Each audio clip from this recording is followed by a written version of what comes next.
அனைத்து தேவேந்திரகுல வேளாளர் பெருமக்கள் அனைவருக்கும் வணக்கம்.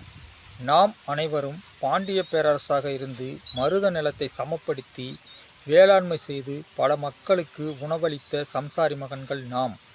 அதாவது கடந்த சில ஆண்டுகளாகவே பொது இடங்களிலும் மேடைகளிலும் சமூக வலைதளங்களிலும் வெறிபிடித்த நாய் போல அநாகரிகமான முறையில் அவதூறான பேச்சுக்களையும் மற்றும் பல சமூகத்திற்குள் ஜாதி மோதலை தூண்டும் விதமாக பேசி வரும் இந்த அனிமல் சேனல் டிஸ்கவரி சேனலில் வரும் விலங்குகள் போலவும் முள்ளம்பன்றி ஆதிவாசி போல பேசி வரும் களவாணி ஆட்டோக்காரர் பிஎம்டி இசக்கி என்ற நபரை ஏன் காவல்துறை கைது செய்ய பயப்படுகிறது என்று தெரியவில்லை.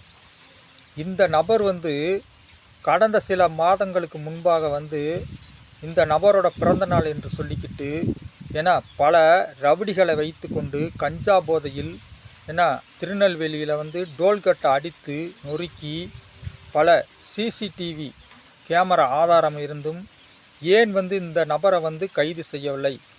அப்புறம் இந்த விருதுநகர் மாவட்டம் ராம் பிரசாத் அப்படின்ற ஒரு நபரை பறையர் சமுதாய இளைஞர்கள் அடித்து கொண்டு விட்டாங்க. அந்த கூட்டத்து அந்த கொலை செய்த ஆர்ப்பாட்ட பொதுக்கூட்டத்தில் சம்பந்தமே இல்லாமல் எங்களது தேவேந்திர குல வேளாளர்களையும் மற்றும் பெண்களையும் தரைக்குறைவாக பேசுகிறாப்படி. அப்புறம் இந்த இருக்கன்குடி மாரியம்மன் கோவில் பிரச்சனையில் எங்களுடைய தலைவர்களை மட்டமாக பேசுகிறாப்படி. அப்புறம் இந்த கோயம்புத்தூர் விமான நிலையத்தில் நைட்டு 11 மணிக்கு பாய் ஃப்ரெண்டோட இருந்த பெண்ணை 3 காம கொடூரைங்க கூட்டு பாலியல் பலாத்காரம் செஞ்சாங்க. அந்த கூட்டு பாலியல் செஞ்ச 3 அக்யூஸ்டுமே அதாவது இந்த இசக்கியோட சமுதாயத்தை சேர்ந்தவங்க என்று சொல்லிட்டு வக்காலத்து வாங்குறாப்படி. அதாவது எப்படி தெரியுமா, எங்களுடைய சமுதாயத்தில் இருக்கிற அக்யூஸ்ட்டை அப்படியே சுட்டு பிடிக்கிறதா, அப்படியே போய் ஓடி பிடிச்சி சாதாரணமாக ஓடி பிடிச்சல கைது பண்ணணும், இதில் என்ன போலீஸ்காரங்களுக்கு பெரிய திறமை அப்படின்ற மாதிரி அந்த நபர் பயங்கரமாக பேசுனா அப்படி. மற்றும் அப்புறம் இந்த ராமநாதபுரத்தில் இப்போ நடந்துச்சுல இளவனூர் பேனர் வைக்கும் பிரச்சனையை உருவாக்கி எங்களது மக்களையும் வீடுகளையும் கூலிப்படை வைத்து சூறையாடி கொல்லக்கூஷ்டி தலைவன் போல் செயல்படுறாப்படி. அப்புறம் இப்போ ஆணவ கொலையை ஆதரித்து நெல்லை கவின் கொலை வழக்கில் சம்பந்தப்பட்ட சுர்ஜித் அம்மா அப்பா போன்றவர்களுக்கு ஆதரவாகவும், அதாவது 2 கோடி கள்ளர் இருந்தும் அந்த சரவணன் அக்யூஸ்ட் குடும்பத்தை காப்பாற்ற முடியவில்லை என்று பேசி வரும் வரை ஏன் காவல்துறை இந்த நபரை கைது பண்ணாமல் வளர்த்து பாதுகாப்பு கொடுத்து வருகிறது என்று தெரியவில்லை. அதாவது நெல்லை காவல் நிலையத்தில் உள்ள அனைத்திலும் ஜாதி நோக்கத்தில் செயல்பட்டு வரும் அதிகாரிகள் இருக்கின்றனர் என்று, அதாவது கவின் கொலை வழக்கில் ஆரம்பத்தில் ஆஜரான ராமச்சந்திரன் என்பவர் பல ஊடகங்களில் இந்த காசிப்பாண்டியன் போன்றவர்கள் கூலிப்படையின் நெட்வொர்க்காக செயல்படுகின்றனர் என்றும், கவின் கொலை நடந்தும் கவின் தாயாரிடத்தில் புகாரை வாங்காமல் நேரங்கடத்தியும், இந்த காசிப்பாண்டியன் சொல்வது போல புகார் எழுத கவின் அம்மாவை வற்புறுத்தியும், கவின் கூலிப்படைகள்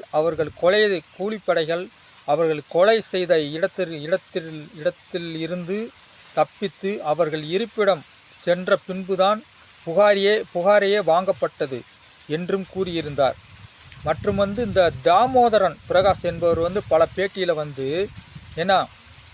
இந்த ஏடிஜிபி தாமரைக்கண்ணன் என்பவரின் எடுப்பாக காசிப்பாண்டியன் செயல்பட்டு பல கட்ட பஞ்சாயத்து பண்ணி பல வருடமாக ஒரே இடத்தில் வேலை பார்த்து சாதியின் போர்வையில் காவல் நிலையத்துக்கு புகார் கொடுக்க வருபவர்களிடத்தில் தன்னுடைய சுயஜாதி மக்களுக்கு ஆதரவாக செயல்பட்டு வருகிறார் என்றும், இவரைப் போல திருநெல்வேலியில் உள்ள அனைத்து காவல் நிலையத்திலும் ஜாதி புரை ஓடி கிடக்கும் நிலைமையை களை எடுக்க வேண்டும் என்றும் கூறியிருந்தார். மற்றும் காவல்துறை மேல்மட்டத்தில் உள்ள அதிகாரிகள், ஐயர் ஒருவர், அவர் பின்னாடி கொண்டை போட்டுக்கிட்டு தான் இருப்பார் என்றும் சிம்பாலிக்காக சொல்லியிருந்தார். மற்றும் ஏடிஜிபி டேவிட்சன் ஆசீர்வாதம் அவர் நாடார் இனத்தை சேர்ந்தவர் என்றும், மற்றும் முக்குளத்தூர் சமூகத்தை சேர்ந்தவர்கள் காவல்துறையில் மேல்மட்டத்தில்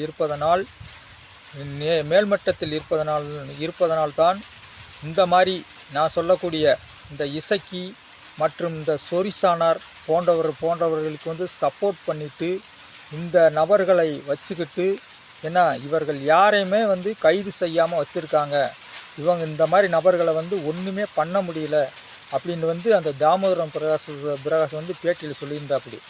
அதாவது இந்த இந்த இந்த இந்த இந்த 3 நான் சொல்லக்கூடிய 3 ஏடிஜிபி, இந்த ஐயர், இவங்கெல்லாம் சேர்ந்துக்கிட்டு வேணுக்கு முன்னே தேவேந்திர குல மக்கள் மீது அடக்குமுறை செய்யும் நோக்கத்தில் கட்டவிழ்த்து விடப்படுகிறது என்றும் தாமோதரன் பிரகாஷ் அவர்கள் பல பேட்டியில் சொல்லியிருந்தது.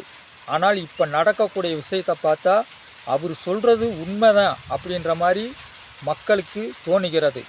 ஏன்னா அதாவது இந்த ஜாதி மோதலை உருவாக்கி பிழைப்பு நடத்தி வரும் இந்த விஷக்கிருமி என்று சொல்லக்கூடிய இசக்கியை உடனடியாக கைது செய்ய வேண்டும். மற்றும் இந்த திருநெல்வேலி, தூத்துக்குடி, சிவகங்கை, ராமநாதபுரம் இந்த மாவட்டத்தில் ஜாதி புரைவோடி கிடக்கும் நோக்கத்தோடு செயல்படும் அனைத்து அதிகாரிகளையும், அதாவது தமிழ்நாடு அரசு களையெடுத்து வேறு இடத்துக்கு மாற்றம் செய்து இந்த 4 மாவட்டத்தையும் நல்ல நகரமாக மாற்ற வேண்டுமாய் அனைத்து சமூக ஆர்வலர்களும் இதற்கு முன்வர வேண்டுமாய் உங்களை அன்புடன் கேட்டுக்கொள்கிறேன். நன்றி, வணக்கம்.